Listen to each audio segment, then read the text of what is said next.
Myself Dr. Manju Meena, Assistant Professor in Chemistry from Government College, Kota. अब तक हमने previous lectures में heterocyclic compound का किस प्रकार से नोमेनक्लेचर करते हैं, इसके अलावा पिरोल के बनाने की विधियाँ क्या हैं, उसके भौतिक गुण क्या हैं और उसके रासायनिक गुण क्या हैं, इनके बारे में अध्ययन किया था। आज हम थायोफीन के बारे में अध्ययन करेंगे। थायोफीन भी एक हेटेरोसाइक्लिक कंपाउंड है जिसमें कि 4 कार्बन एटम हैं, 1 सल्फर एटम है और साथ में 4 हाइड्रोजन परमाणु उपस्थित है। इसके द्विध्रुव आघूर्ण का मान होता है 0.51 डिबाई। इसकी रेजोनेंस एनर्जी का मान होता है 117 किलो जूल प्रति मोल। इसके मेल्टिंग पॉइंट का मान होता है -38 डिग्री सेंटीग्रेड और इसके बॉइलिंग या क्वथनांक का मान होता है 84 डिग्री सेंटीग्रेड। इसके अंतर भी एक 6 पाई इलेक्ट्रॉनों का बंद निकाय होता है। 2 तो ये पाई इलेक्ट्रॉन, 2 ये 4 और 2 सल्फर परमाणु देता है जो कि इसके अनुनाद के अंदर पार्टिसिपेट करते हैं। इस प्रकार से 6 पाई इलेक्ट्रॉन का 5 एटम पर उपस्थित होते हैं थायोफीन के अंदर। थायोफीन कोलतार एवं सेल तेल में बेंजीन के साथ पाया जाता है। बेंजीन का बॉइलिंग पॉइंट होता है 80.4 डिग्री सेंटीग्रेड तथा थायोफीन का बॉइलिंग पॉइंट है 84 डिग्री सेंटीग्रेड, जो कि लगभग समान होने के कारण थायोफीन में बेंजीन की क्या पाई जाती है, अशुद्धि पाई जाती है। थायोफीन में बेंजीन की अशुद्धि की पहचान हम इंडोफीन परीक्षण के द्वारा कर सकते हैं। इसमें क्या होता है इंडोफीन परीक्षण? इसमें थायोफीन आइसेटीन एवं सांद्र H2SO4 के साथ बेंजीन में नीला रंग उत्पन्न होता है। सर्वप्रथम सन 1882 में विक्टर मेयर ने बेंजीन की अशुद्धि के रूप में इसकी खोज की थी। इसकी अनुनादी ऊर्जा बेंजीन से तो कम परंतु पिरोल व फ्यूरेन से ज़्यादा अनुनादी ऊर्जा है। यह बेंजीन से ज़्यादा क्रियाशील होता है क्योंकि इसकी अनुनादी ऊर्जा बेंजीन से कम है तथा बेंजीन में 6 कार्बन परमाणु पर 6 पाई इलेक्ट्रॉन है, जबकि थायोफीन में 5 एटम पर 6 पाई इलेक्ट्रॉन है, अतः यह ज़्यादा क्रियाशील है। विरचन या इसके बनाने की विधियाँ। फर्स्ट विधि है कोल तार से प्राप्त बेंजीन से। कोल तार से प्राप्त की गई बेंजीन को यदि हम सांद्र H2SO4 के साथ अभिकृत करें तो बेंजीन की तुलना में थायोफीन का सल्फोनीकरण शीघ्रता से हो जाता है। इस प्रकार बना हुआ थायोफीन सल्फोनिक अम्ल जल में घुलनशील होता है, अतः इसे जल द्वारा निष्कर्षित करके दूर किया जा सकता है। थायोफीन सल्फोनिक अम्ल के भापीय आसवन से थायोफीन को प्राप्त किया जा सकता है। बेंजीन से थायोफीन को पृथक करने की एक अन्य विधि में बेंजीन को जलीय मर्क्यूरिक एसीटेट के साथ रिफ्लक्स किया जाता है। जब थायोफीन की क्रिया करके एसीटॉक्सी मर्करी व्युत्पन्न बनता है जो कि बेंजीन में अविलय होने के कारण पृथक हो जाता है। इस व्युत्पन्न को हम HCl के साथ आश्रित करके थायोफीन को प्राप्त करते हैं। जैसे कि हम यहाँ देखिए थायोफीन है, यदि इसकी क्रिया जलीय एसीटॉक्सी मर्करी के साथ क्रिया करवाई जाए तो क्या बनता है, एसीटॉक्सी मर्करी व्युत्पन्न, जो कि HCl के साथ क्रिया करने पर क्या बनाता है, थायोफीन। इस प्रकार से हम कोल तार से 2 मेथड्स के द्वारा बेंजीन को प्राप्त कर सकते हैं। सेकंड मेथड है इसका सोडियम सक्सीनेट से। इसकी क्रिया फास्फोरस पेंटासल्फाइड के आसवन से थायोफीन बनती है। जैसे हम यहाँ देखिए सोडियम सक्सीनेट का ये कौन सा रूप है, कीटो रूप। कीटो रूप किस में कन्वर्ट होता है, इनोल, क्योंकि इसमें चला अवयवता पाई जाती है। ये वाला बॉन्ड यहाँ शिफ्ट होगा, यहाँ डबल बॉन्ड आ जाएगा, ये वाला बॉन्ड यहाँ से टूटेगा तो O के साथ क्या अटैच हो जाएगा, H, जो कि इसकी इनोल रूप में होता है। नेक्स्ट स्टेप में इसमें हम क्या कर रहे हैं, फास्फोरस पेंटासल्फाइड्स के साथ इसका आसवन कराते हैं तो हमें क्या प्राप्त होती है, थायोफीन। नेक्स्ट मेथड है इसका ब्यूटाडाइइन से। ब्यूटाडाइइन के साथ यदि हम ब्यूटाडाइइन को किसके साथ गर्म करें, सल्फर के साथ, तो भी हमें क्या प्राप्त होती है? थायोफीन। अब यदि हम इसको आइसोप्रीन इसके अंदर लें और उसको फिर सल्फर के साथ गर्म करें तो यहाँ पर भी क्या होगा? 3-मेथिल थायोफीन हमें प्राप्त होगी। नेक्स्ट मेथड है इसका एसिटिलीन से। एल्यूमिना की उपस्थिति में एसिटिलीन पर हाइड्रोजन सल्फाइड के मिश्रण को 400 डिग्री सेंटीग्रेड पर गर्म करने पर हमें क्या प्राप्त होती है? थायोफीन। एसिटिलीन के कितने मॉलिक्यूल लेंगे हम? 2। और क्या लेंगे? Hydrogen sulphide. अब इसको एल्यूमिना के साथ 400 डिग्री सेंटीग्रेड पर यदि हम गर्म करते हैं तो हमें क्या प्राप्त होती है? थायोफीन। नेक्स्ट मेथड है इसका फ्यूरेन से।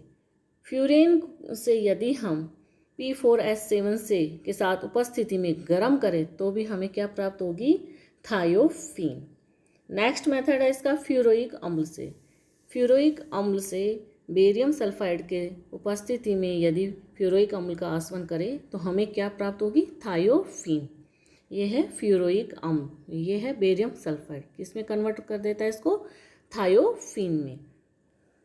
नेक्स्ट है इसकी औद्योगिक विधि। वाष्प अवस्था में ब्यूटेन अथवा ब्यूटाडाइन की सल्फर के साथ सीधे क्रिया से थायोफीन बनता है। एन ब्यूटेन की सल्फर के साथ क्रिया करवाई जाती है तो थायोफीन बनता है। नेक्स्ट मेथड है पोरनोर संश्लेषण। 1,4 डाइकार्बोनिल यौगिकों की फास्फोरस ट्राई अथवा पेंटासल्फाइड के साथ क्रिया पर थायोफीन के व्युत्पन्न हमें प्राप्त होते हैं। ये है 1,4 डाई कीटोन। ये इसका कौन सा रूप है? इनोल रूप। ये किस में कन्वर्ट होगा? पहले कीटो रूप किस में कन्वर्ट होगा? इनोल रूप में। तो कीटो के लिए ये बॉन्ड यहाँ शिफ्ट होगा, यहाँ से टूटेगा तो यहाँ क्या आ जाएगा? डबल बॉन्ड, यहाँ OH हो जाएगा। ये क्या है? 1,4 डाई का इनोल रूप। अब इसकी फास्फोरस ट्राइऑक्साइड या पेंटासल्फाइड के साथ फास्फोरस ट्राई या पेंटासल्फाइड के साथ क्रिया करवाएं तो हमें क्या प्राप्त होता है? 2,5 डाईमेथिल थायोफीन। अब है हिंसबर्ग विधि। अल्फा डाइकार्बोनिल यौगिकों का थायोईथर के साथ संघनन कराने पर थायोफीन व्युत्पन्न प्राप्त होते हैं। यह है अल्फा डाइकीटोन और यह थायोईथर। अब इसका हम संघनन करवाएं तो क्या बन रहा है? हमें प्राप्त हो रहा है 3,4 डाइएल्किल 2,5 डाइकार्बोएथोक्सी थायोफीन। इस प्रकार से हिंसबर्ग विधि के द्वारा भी हम थायोफीन प्राप्त करते हैं। नेक्स्ट मेथड है स्टील बिन से। स्टील बिन को सल्फर के साथ गर्म करने पर हमें 2, 3, 4, 5 टेट्राफेनिल थायोफीन प्राप्त होता है। यह है स्टील बिन। यदि इसकी हम सल्फर के साथ क्रिया करवाते हैं तो हमें 2, 3, 4, 5 टेट्राफेनिल थायोफीन प्राप्त होता है। इस प्रकार से हम थायोफीन को हम विभिन्न विधियों के द्वारा प्राप्त कर सकते हैं। नेक्स्ट है इसके फिजिकल प्रॉपर्टीज या भौतिक गुण। थायोफीन एक रंगहीन द्रव है अर्थात कलरलेस होता है। इसका बॉइलिंग पॉइंट हमने जैसे कि बताया था 84 डिग्री सेंटीग्रेड होता है। इसमें बेंजीन के समान स्मेल होती है। थायोफीन जल में अविलेय होता है लेकिन कार्बनिक विलायकों में यह विलेय होता है। इसके रासायनिक गुण बेंजीन के समान होते हैं। पिरोल व फ्यूरेन की तुलना में थायोफीन क्या होता है? अधिक स्थायी होता है क्योंकि इसकी अनुनादी ऊर्जा पिरोल व फ्यूरेन से अधिक होती है। नेक्स्ट है स्ट्रक्चर एंड एरोमेटिसिटी। थायोफीन की संरचना पिरोल तथा फ्यूरेन के समान होती है। इसकी समतलीय संरचना में कार्बन कार्बन व कार्बन सल्फर बंध लंबाई एकल तथा द्विबंध सिंगल एवं डबल बॉन्ड की बंध लंबाई के मध्य की होती है। इससे स्पष्ट होता है कि इलेक्ट्रॉन के विस्थानीकरण के कारण थायोफीन में अनुनाद पाया जाता है और इसकी अनुनादी ऊर्जा का मान 117 किलो जूल प्रति मोल होता है। चूँकि सल्फर की विद्युत ऋणता या इलेक्ट्रोनेगेटिविटी ऑक्सीजन एवं नाइट्रोजन की इलेक्ट्रोनेगेटिविटी से क्या होती है, कम होती है तथा अनुनाद में रिक्त 3D कक्षक भी भाग लेते हैं। अतः थायोफीन की अनुनादी संरचनाओं की संख्या पिरोल व फ्यूरेन से अधिक होती है। थायोफीन की अनुनादी संरचनाएं निम्न प्रकार से हैं। फर्स्ट हम देखें अनुनादी संरचनाएं जिनमें कौन से कक्षक प्रयुक्त होते हैं, पी कक्षक प्रयुक्त हो रहे हैं। तो यहाँ हम देखिए सल्फर के जो लोन पेयर हैं वो अंदर की तरफ जाएंगे रिंग में, तो यहाँ डबल बॉन्ड आएगा और ये वाला बॉन्ड टूटेगा। इस कारण से सल्फर पे तो प्लस चार्ज आ जाएगा, यहाँ डबल बॉन्ड बन जाएगा और यहाँ कौन सा चार्ज आ जाएगा, माइनस, जहाँ की एकाकी इलेक्ट्रॉन युग्म उपस्थित है। नेक्स्ट ये एकाकी इलेक्ट्रॉन युग्म यहाँ बॉन्ड बनाएंगे और ये वाला बॉन्ड टूटेगा, तो इस कारण से यहाँ बंद का निर्माण हो जाता है और यहाँ माइनस चार्ज। नेक्स्ट अनुनादी संरचना में क्या होगा, ये बॉन्ड यहाँ शिफ्ट हो जाएगा और ये वाला बॉन्ड यहाँ से टूटेगा, तो यहाँ डबल बॉन्ड आ जाएगा, यहाँ एकाकी इलेक्ट्रॉन युग्म वाला माइनस चार्ज। फिर ये यहाँ शिफ्ट होगा और ये वाला बॉन्ड यहाँ से ब्रेक होगा, तो यहाँ डबल बॉन्ड आ जाएगा और यहाँ पर क्या आ जाएगा, माइनस, और ये वाला यहाँ टूटेगा और यहाँ फिर प्लस। इस प्रकार से वापस से यही संरचना हमें मिलती है। तो यदि पी कक्षक अनुनाद में भाग लेते हैं तो हमें निम्न अनुनादी संरचनाएं प्राप्त होती है। नेक्स्ट है थायोफीन की अनुनादी संरचनाएं जबकि रिक्त 3D कक्षक का उपयोग हो रहा हो, तो इसमें क्या होगा, ये डबल बॉन्ड है, ये यहाँ शिफ्ट होगा, तो यहाँ क्या चार्ज आ जाएगा, प्लस चार्ज। नेक्स्ट स्टेप में क्या होगा, ये वाला बॉन्ड यहाँ शिफ्ट हो जाएगा, तो यहाँ डबल बॉन्ड आ जाएगा और इस अनुनादी संरचना में यहाँ प्लस आवेश आ जाएगा।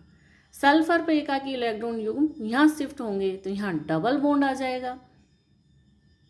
नेक्स्ट स्टेप में क्या होगा, ये वाला बॉन्ड यहाँ शिफ्ट हो जाएगा, तो यहाँ पर क्या होगा, प्लस चार्ज आ जाएगा। फिर ये वाला बॉन्ड यहाँ शिफ्ट होगा, तो यहाँ बंद बन जाएगा और यहाँ प्लस चार्ज आ जाएगा। फिर ये वाला बॉन्ड यहाँ शिफ्ट होगा, तो यहाँ डबल बॉन्ड बन जाएगा और सल्फर पे वापस से माइनस या एकाकी इलेक्ट्रॉन युग्म आ जाएंगे।